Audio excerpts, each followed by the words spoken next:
Bethany Little with Education Counsel. It's a pleasure to be here with you this afternoon. I want to thank all of you for your time coming to be in this conversation with us. It's really an exciting moment to be talking about the issues of innovation, research, and development. With everything that's gone on recently in the past few years with the COVID pandemic, there's never been a more important time for this conversation. And the federal level of government knows that too. And I'm excited to be joined here today by three real experts in federal policymaking.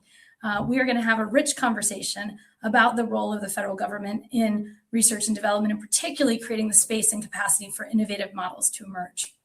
I am pleased to say that these are three not only colleagues, but friends. Roberto Rodríguez, who's currently the Assistant Secretary for Planning, Evaluation, and Policy Development at the U.S. Department of Education. Peter Oppenheim, who is at Van Scoyoc Associates now, but is the former Assistant Secretary for Congressional Affairs at the U.S. Department of Education.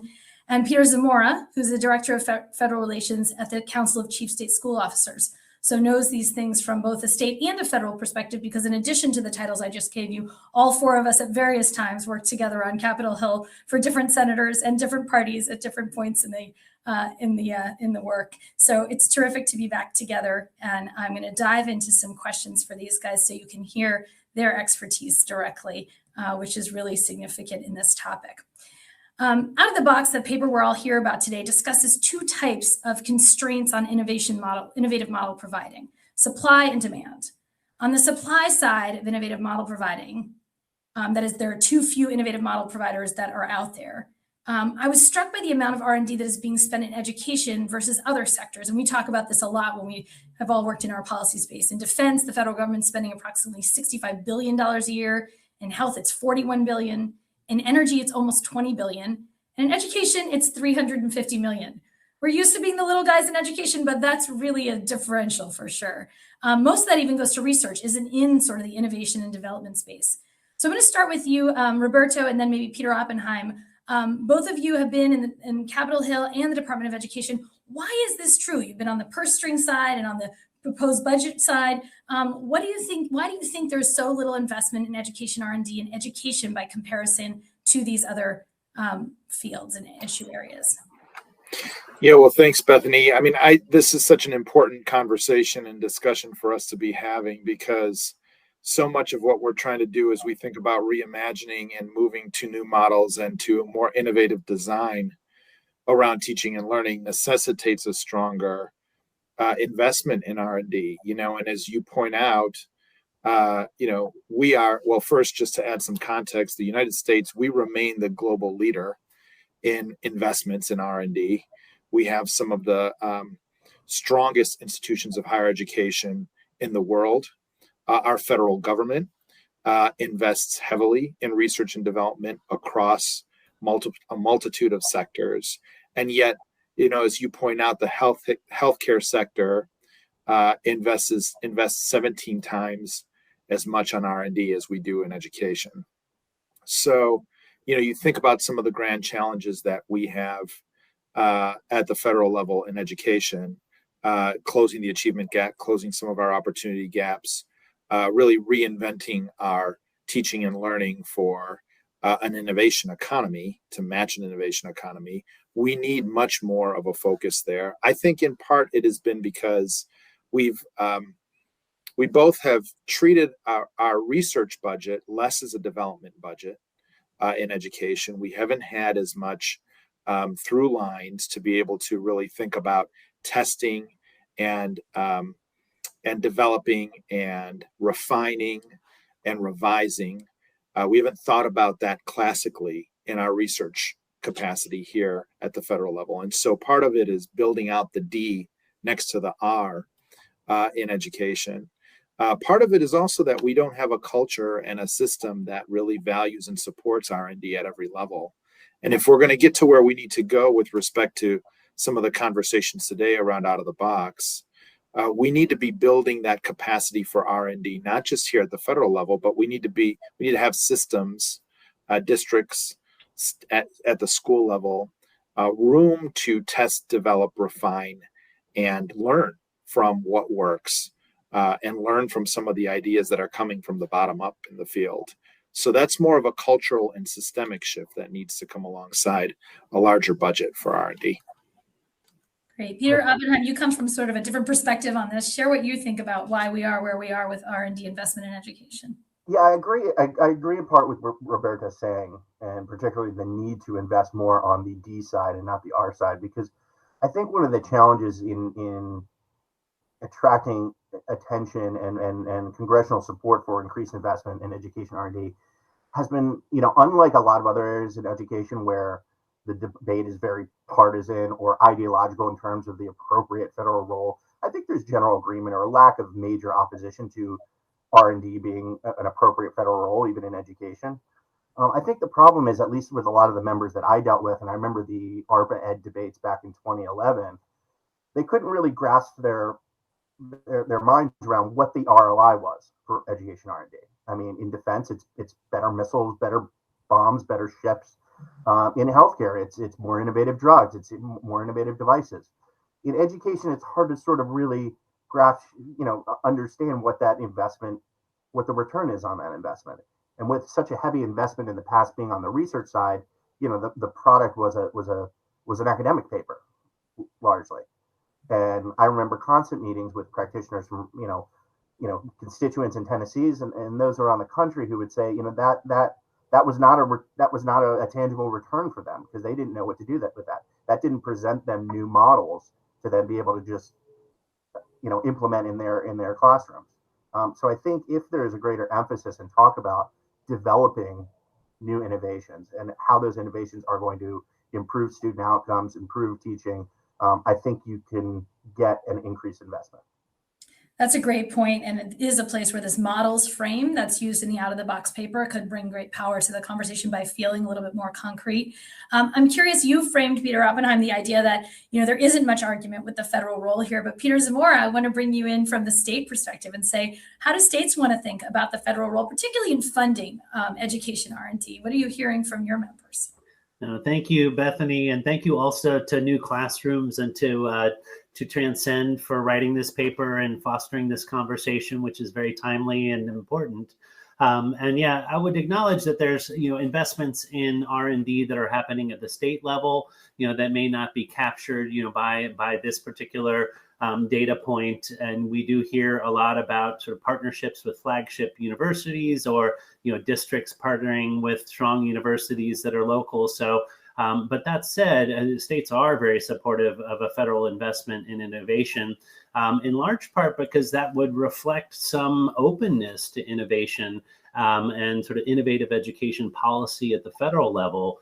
It feels a bit like we've been stuck in a holding pattern kind of in Washington, D.C., largely kind of based upon the NCLB style accountability systems that emerged from the states in the 1990s. And so ESSA in 2015 did make some tweaks to that model, made some changes to that model, but the still overall structure of annual assessments, identifying a subset of schools for interventions, and then focusing school improvement on that sort of limited subset of schools. That does seem like a system and a model that's ripe for innovation and for new policy development.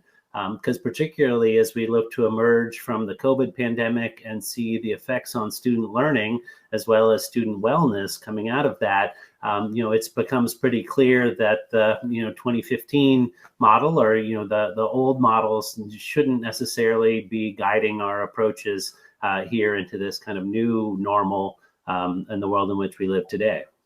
Yeah, you put some good red meat on the table, Peter, with some references to the policies and accountability systems, and we'll get to that for sure in this conversation. But let me just ask more specifically, as it relates to the investment piece itself, you make a good point, Peter Zamora, that we often say that the federal investment in education is only 10% of what's spent in education. So when you look at defense, the federal investment's about 100% of what's spent in defense. So you can see maybe there's some reasoning there for the differential, but it's still, we're all saying, way off and needs to be much more. And so I'm curious, do any of you who've all known and worked closely with and in Congress see appetite in Congress for a real change in this investment? Could we see a really big new investment in education R&D from Congress?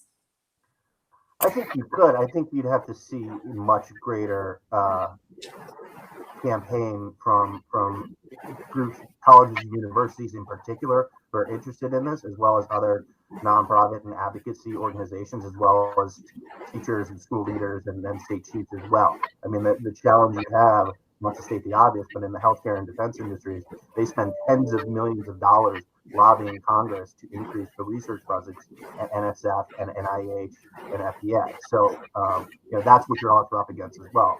So, I think if there is that effort, and if they consistently hear that from their constituents as well as interested parties that they value, I think there could be an appetite for it. I sure hope there is, Bethany, and I think Peter. I agree completely with Peter here. This should not be anything that's about, that is a partisan debate here. This should be about how do we think about developing and testing and supporting innovation and new ideas in our system to not have to go back to how we've done things in March of 2020 pre-pandemic, but how do we use this moment to really redesign and rethink everything from our pedagogy, our teaching and learning, to how we assess and measure progress, to how we support structures and learning and engagement for students and student agency, and more student-centered and personalized models. I feel like there's a lot of appetite for that. We've certainly been encouraged by seeing some early signs of interest in R&D from the House Appropriations Committee. We were excited about seeing more of that from Chair DeLauro, and I think there are others in the Senate that are actively considering legislation and policy to support R&D. Here in our administration, we've been having a really robust conversation and discussion with IES and leadership here at the department about how to create space for more R&D within our existing research infrastructure. So we hope we can lead and model that leadership here, and we want to also make sure that we're supporting states and districts as they think about this too. And I'll just note that there's kind of a real-time practice underway right now. Congress approved substantial amounts of COVID relief funding. And so we're doing a lot of work at CCSSO to track the uses of those funds. And then we and states are also kind of standing up real-time evaluation systems. And so I think our goal here is to emerge from the pandemic with a sort of stronger research base around, not that, every intervention in every single district can then be extrapolated out to the world, but that we will kind of be using this crisis partly to learn more and to refine our systems. And, one hopes to develop innovative practices that we can then scale up kind of more broadly. Yeah, that seems so spot on, that this is this unique moment to really make this push. And in this case, we've talked a little bit about the opportunity and the need for this investment from the federal government in education R&D. Let's talk a minute about the potential risk. So one of the policy recommendations in the Out of the Box paper is for an investment from the federal government in the early stages of development, innovative learning models that don't yet exist. Roberto, you ran a teacher-focused organization earlier, and it seems to me that teachers experiment and tweak every day. But at the system level, it feels like that's really discouraged a lot of times. And other industries, there are real hits and misses coming out of R&D, and that's okay. And it's even encouraged by other federal agencies, knowing that some of those hits and misses, some of those misses are going to lead to the next big thing you need to know. Should we encourage an environment to move outside the box, even if that might mean there are more hits and misses in education? And what would need to change to make that happen? Particularly, is there a federal role in that? And particularly, does missing in education entail more risk when it's federally funded? We all know how people feel about missing when it comes to children, as opposed to when it comes to missiles. So curious how you all think about that. Roberto, you want to start us off? Yeah, it's such a great, you're cutting to the heart of the question here, Bethany, as we get into this, which is, how do we continue to create room and create new room for innovation that inherently is about some hits and misses, but do so in a way that I think, for the way I think about that, is how do we continue to maintain the integrity of the system, right? And we do need to have measures and benchmarks in our system that continue to aim for what we know students should be able to do and know as they're graduating, as they're preparing for their future. I think the question, and we also need to make sure that, one of the hallmarks of standards-based reform over the last 30 years has been a focus, as that's evolved over time, on every child and on really ensuring that we're meeting an accountability and an equity imperative through that. I would hope that we could get to a place where we're setting the table for new ideas and for some experimentation and learning and evolution, but doing so in a way that really does attend to every child, and that where we don't lose that integrity and we don't lose that focus. I think that's really very important. But I think there's a lot of opportunities to do that, bridges to get there, interim measures to be able to know how students are doing. If we know where we're going and where we need to go, and we can still hold our system accountable for that, there's a lot of room underneath that to think about how in terms of how we get there. I will also just mention briefly, as you mentioned, my time at Teach Plus, which was, such a wonderful experience for me, an opportunity to learn from some of our best and brightest and most accomplished teachers in the country across my network. We're a country right now that doesn't embrace the teacher's role and the educator's role in research and innovation. And that stands in such high contrast to some of the rest of the world, right? If you look at Singapore, there are opportunities to drive innovation dollars down to every building for principals and teacher teams to start to innovate around problems of practice.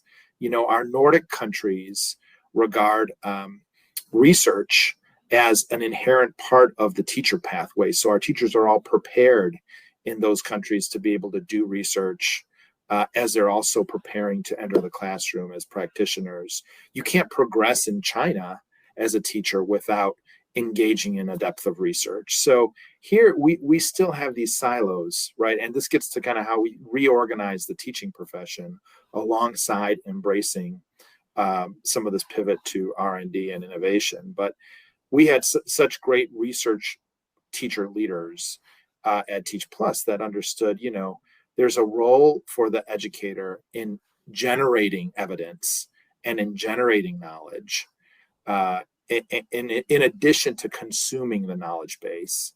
But that is so different than what our norm is in our country, where still, the academy produces the knowledge base over here from a research perspective, and then policymakers and practitioners over here consume those learnings and that knowledge.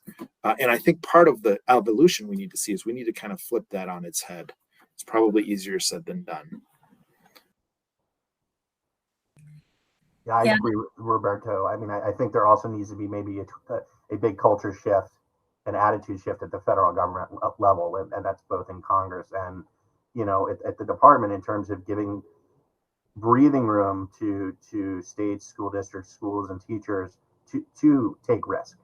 And we put such a high premium on evidence, which is important, very important, but we have to recognize there are some areas where we don't have a lot of evidence, but we have a lot of need. And there needs to be an opportunity and an environment where practitioners can take those risks and try things out in their schools, even with the help of federal dollars. But again, that takes a culture shift. In Congress, they're ready to pounce on any perceived misuse or waste of federal dollars. If it doesn't work, that may be just as good of a thing as if it had worked, because you learn just as much. But that's going to be a tougher hill to climb.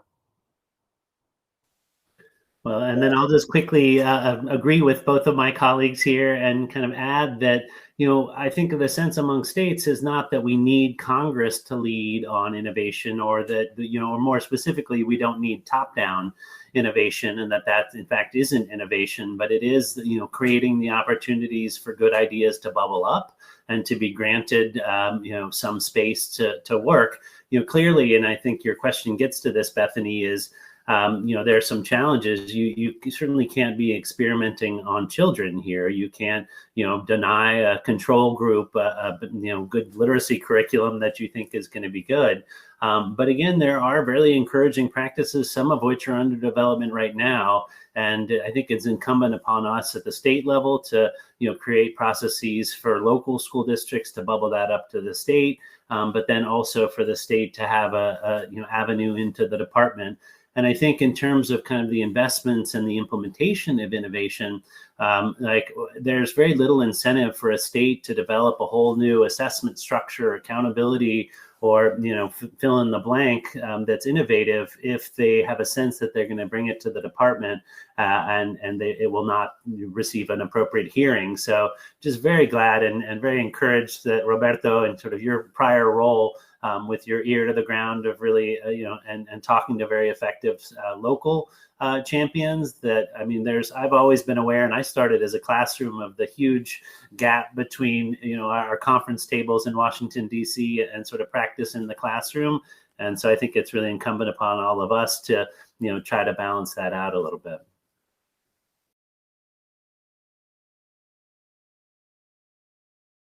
Finding my mute button or my unmute button. Yeah, that really resonates. And you know what? Let's get into this question of the accountability system and the rules that the federal government has in place and how they play out as it relates to innovation, because that's really a central piece of policy point that the paper makes.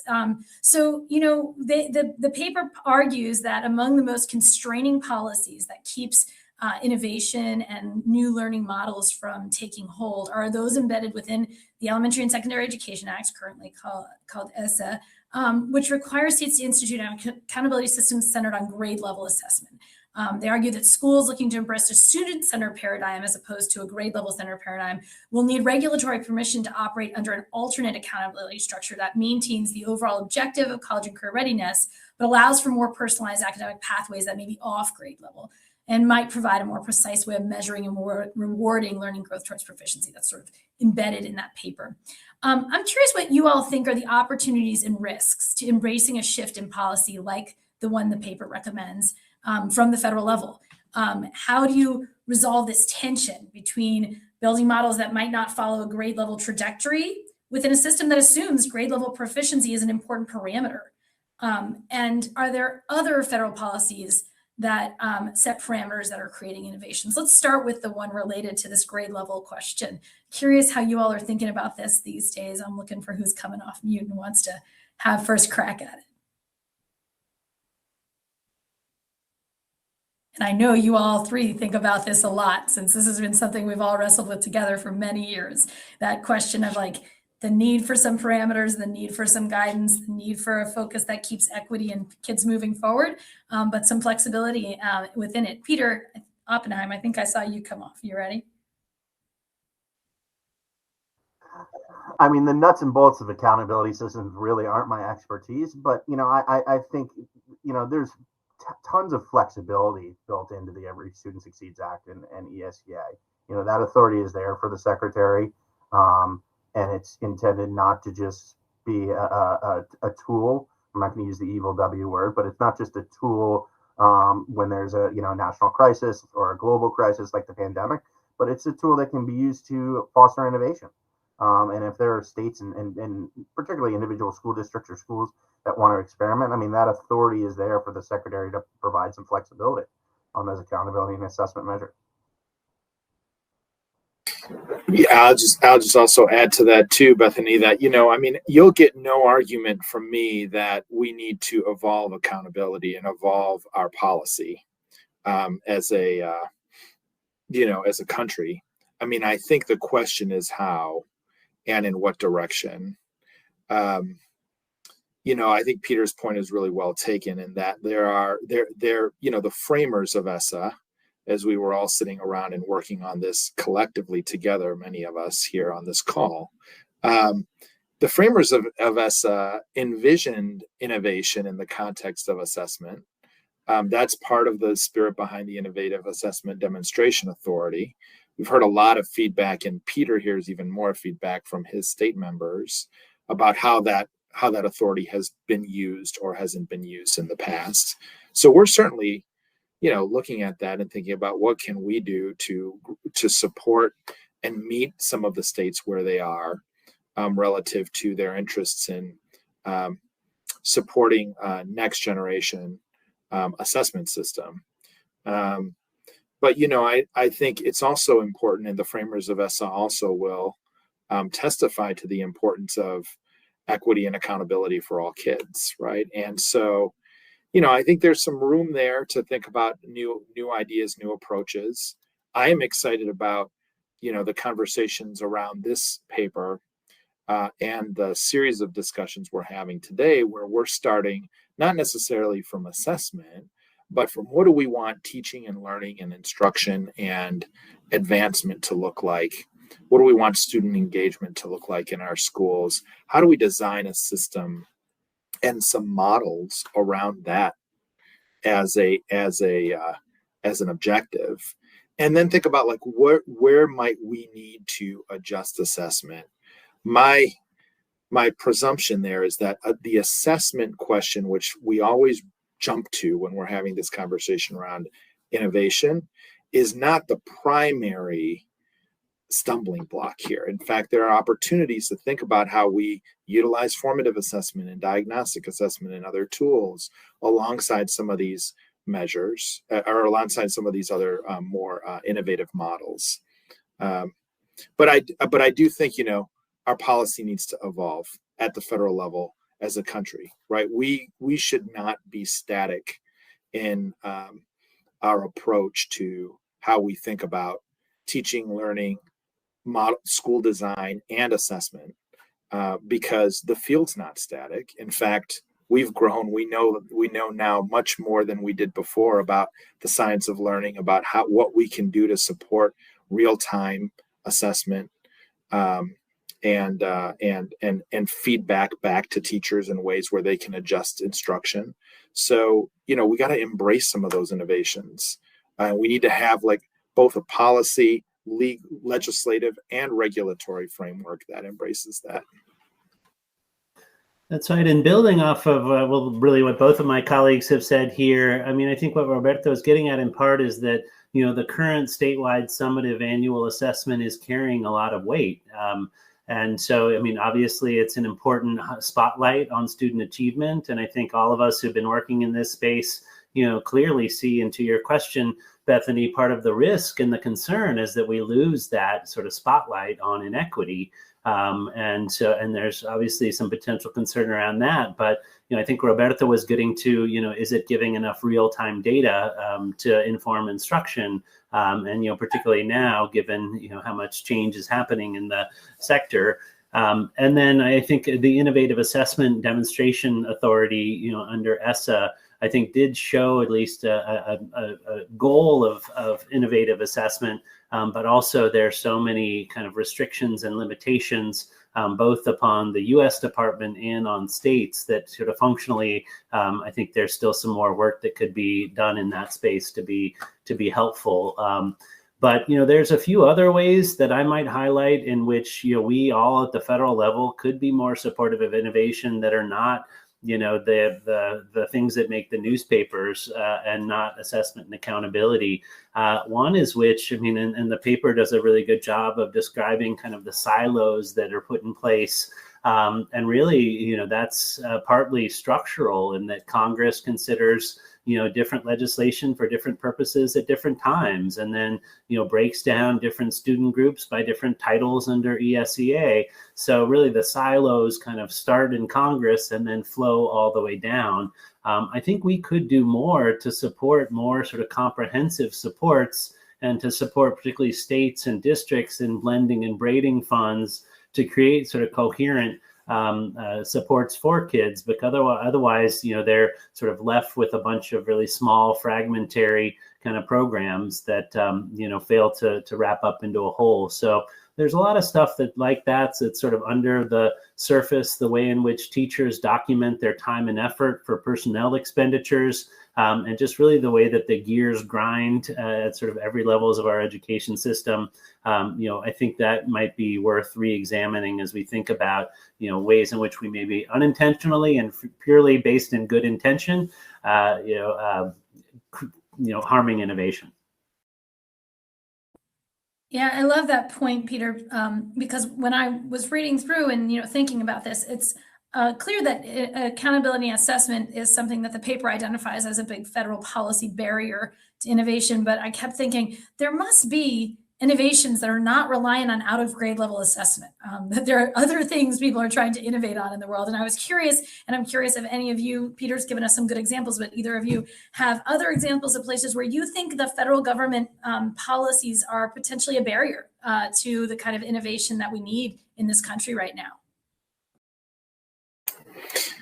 Well, I think, Bethany, I hear a lot about kind of a common narrative here as we talk about innovation, which is like, if the government will just get out of the way, we will innovate our way to better outcomes for all of our kids. And I think there is like a little bit of a tension there, right? Because it is not, yes, the government has a framework in place of, at the federal level, and 50 different frameworks across our states, and 15,000 different systems across our districts, right? But I actually think the government can be a tool, right? Both from a funding perspective and from incentivizing and inviting our districts and our state leaders and other intermediaries who are building the knowledge base, performing that evaluative function in real time. They're kind of like the R&D engine alongside a number of our district leaders who are helping them learn from what's being tried and tested and build that into the system. I think there's a real role for the government to play in that vein. And I think we're seeing those innovations. We're at such an interesting time in our system. We've never seen this level of disruption, right? That COVID brought. I often call it the great disruptor in American education. But what it's done, and again, I think so many of our leaders at the local level, whether it's our principals or our teachers or our superintendents, would say, like, we've learned from this pandemic. We've learned how to use technology in new ways. We've learned how to deliver and accelerate instruction and core content in new ways. We've learned how to build relationships around students virtually, as well as reinforce those in real time as students have come back to school in new ways. We've learned how to use out of school time and non-instructional time in ways that still build knowledge and growth for students. So, like, let's bring some of that innovation into our system, right? Let's think about, is there a permanence for that? Particularly as we know so many of our young people are far behind. We have a lot of work to do around accelerating learning and growth. And we're reminded of that every day. But I think we need some more systems, partners, and, we all have a role to play here. Our states, our district leaders, our school leaders, and at the federal level, how can we all work together to try to bring more of that into the system in real time? Yeah, absolutely. I think there is such a unique moment of a recognition of the importance of R&D and innovation. What it did for us in health is put us all back into the world. And yet education's really had a mixed ability to innovate, learn, and improve. And you mentioned some of the cultural barriers and the structural barriers. But I want to close on this. We have probably time for each of you to maybe answer this last question. We've mentioned the word equity multiple times here. And I know from working with you all personally for years that equity is a priority for all of us, and an explicit federal role. The access to equal opportunity and guaranteeing that is part of the federal role.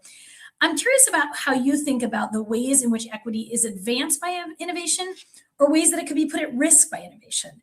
And do we need to think about equity guardrails if the feds are going to get more deeply into innovation? And so we'd love to hear from each of you. Peter Oppenheim, I'm going to start with you since I see you off mute on innovation. Sure. Yeah, I think that's a very important question. I was going to add, maybe to your particular question, equity might be a barrier in some respects to innovation. If you look at the federal law, we have so many fiscal constraints built in there to ensure equitable allocation of federal resources and state and local resources. And that's a great thing. I'm not questioning those. But I am sure, and this is totally anecdotally because I remember hearing these stories, but I don't have any tangible evidence of this, that it was it discouraged states and districts to innovate, because if they spent more money on a new innovative approach in school A, that upended their supplement not supplant or comparability requirements, and that can be a problem. But I think it could also be a great solution. A lot of these innovations by trying and then taking risk, you can learn how to better allocate resources and better direct not just financial resources, but teachers and student supports to those student populations in areas that need it the most and aren't really equitably benefiting from our public school system.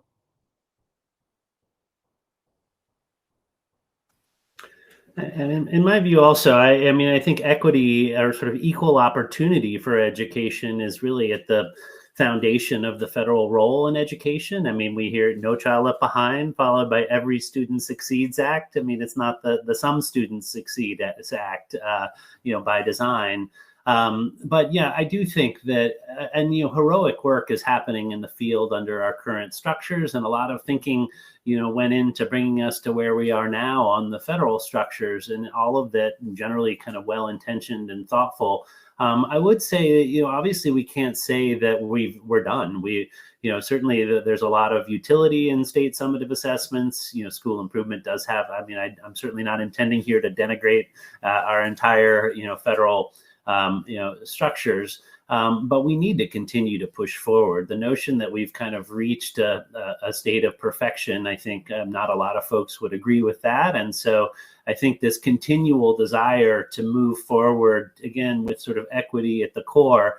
I was also really wanted to associate myself with Roberto's remarks about the great things that are underway in the field right now. And, all of those really sort of focused on providing equal opportunities for kids. And, CCSSO is now doing a lot to try to help states to evaluate the effects of those activities. And then also knowing that there's going to be a fiscal cliff of ESSER funds in a couple of years, how do you sustain equitable or sort of positive things that have been happening using ESSER funds once those funds go away? So, bubbling up good activities, looking for funding mechanisms to sustain those. I think that is a real sort of opportunity in this moment in education policy. And sort of look forward to working with the administration, to working with Congress, to, sorting out the effective practices and looking to create space for them to flourish, as we move forward. So thanks very much. Roberto, bring us home on equity. Yeah, well, listen, you know me, Bethany. I mean, and I really, I'm enjoying the panel because you are all wonderful colleagues and friends. We've had the chance to work together for many years. And so, like equity and opportunity are just hallmarks for me, values that I hold dear and will always look to underscore and reflect in our federal policymaking. I think it's important. And the reason I think of that is because I remember a time when our federal policy didn't emphasize that as much as it could, right? We did not have a focus on every child. We were losing kids in that process. And I don't think that was by, as a function of malintent on the part of any educator or system leader. But if we are not vigilant and explicit about equity, it is not just going to come about on its own, right? So we have to think about, when I think about that, I think about, well, we need to make sure we continue to have a system that that is held accountable for the progress of every child. How can we think about innovation and this agenda as a way to better tailor instruction, supports, opportunity for every child? And if we can have a system that follows every child and that continues to close and galvanize accountability around closing gaps, closing our opportunity and achievement gaps and our gaps around resources for our students, then, I think that can coexist with a more systemic and intentional design around innovation in our system. Our policy doesn't have to stay static in order to accomplish those other goals. I think we can get there. Absolutely. I love to end on that note of optimism. I think innovation can be an important tool, a necessary tool for driving more equity. And it's good for us all to keep our eyes on the risks. That really is often the federal role, is to make sure we're looking out for what might happen to those who are most disadvantaged by our systems. So I just want to thank all of you who are listening to us today. And I particularly want to thank my friends, Peter and Roberto, for joining for this conversation. It's been terrific fun. And I'm grateful to all of you. I hope you all enjoy the rest of the conversations today. Take care and bye-bye. Thank you.